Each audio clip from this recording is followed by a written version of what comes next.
திமுகவின் திருப்பூர் மத்திய மாவட்ட செயலாளர் கா செல்வராஜ் மாற்றுக் கட்சியிலிருந்து வந்தவருக்கு முக்கியத்துவம் கொடுப்பதாக கூறி தன்னுடைய பதவியை ராஜினாமா செஞ்சிருந்தாங்க.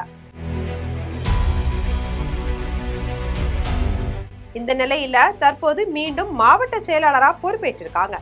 இதனால திருப்பூர்ல திமுகவினர் மத்தியில சலசலப்பு ஏற்பட்டிருக்கு.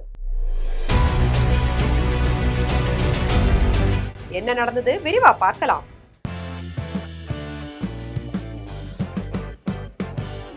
சட்டமன்ற தேர்தல் தோல்வியால திமுக கடும் நெருக்கடிகளை எதிர்கொண்டு வராங்க. கூட்டணி கட்சிகள் கலட்டிவிட்டு சென்றது ஒருபுறம் இருக்கக்கூடிய நிலையில மறுபுறம் உட்கட்சி பூசல்கள் புதிதா முளைக்க தொடங்கி இருக்கு. திருப்பூர்ல நடந்ததும் அதே பஞ்சாயத்து தான். திருப்பூர்ல மத்திய மாவட்ட செயலாளர் செல்வராஜ் கடந்த 50 ஆண்டுகளுக்கும் மேலா திமுகவுல பணியாற்றி வராங்க. திருப்பூர் தெற்கு தொகுதியோட முன்னாள் எம்எல்ஏவான இவங்க கட்சியோட நெருக்கடியான காலத்துல உடன் நின்று வேலை செஞ்சிருக்காங்க. ஆனா இப்போ நிலைமை மோசமடைய தொடங்கி இருக்கு. வேறு கட்சியிலிருந்து வந்த தினேஷ்குமாருக்கும் அவருக்கு ஆதரவா இருக்கக்கூடிய தொழிலதிபருக்கும் கட்சி தலைமை முக்கியத்துவம் கொடுப்பதால டென்ஷனான செல்வராஜ் கட்சியோட அனைத்து பொறுப்புகள் இருந்தும் விலகி கொள்கிறார் அப்படின்னு சொல்லிட்டு தலைமைக்கு கடிதம் கொடுத்துட்டு பரபரப்பை கிளப்பியிருந்தாங்க. அந்த கடிதத்துல என்ன சொல்லியிருந்தாங்கன்னா, 50 ஆண்டுகளா கட்சியில விசுவாசமா இருக்கேன். இதற்காக ஏராளமான வழக்குகளையும் நான் சந்திச்சிருக்கேன்.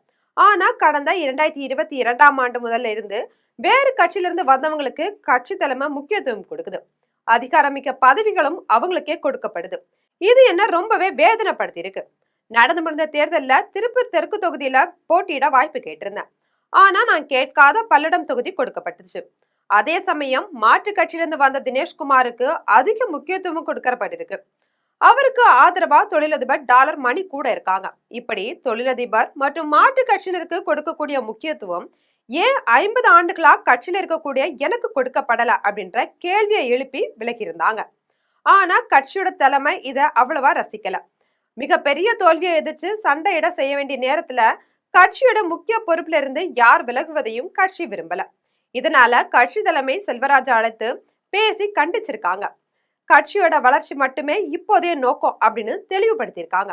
இந்த பின்னணியில மீண்டும் திமுக தலைவர் மு.க. ஸ்டாலினுக்கு மன்னிப்பு கடிதம் எழுதிட்டு கட்சியுடைய மாவட்ட செயலாளர் பொறுப்பை பழையபடி ஏற்றுக்கொண்டிருக்காங்க செல்வராஜ். செல்வராஜோட மனநிலையை போல மேலும் ஒரு சில மாவட்ட செயலாளர்களோட மனநிலை இருப்பதாகவும் திமுகவினர் புலம்பி தள்ளுறாங்க. திருப்பூர்ல நடந்தது திமுகவின் தலைமையை அலர்ட் செஞ்சிருக்கு. இதனால கட்சிக்குள்ள இருக்கக்கூடிய பிரச்சனையை சரி செய்ய தீவிர நடவடிக்கையில தலைமை இறங்கி இருக்கு. இது போன்ற அரசியல் செய்திகளை உடனுக்குடன் தெரிந்து கொள்ள ஜெம் தொலைக்காட்சியுடன் எப்போதுமே இணைப்பில் இருங்கள்.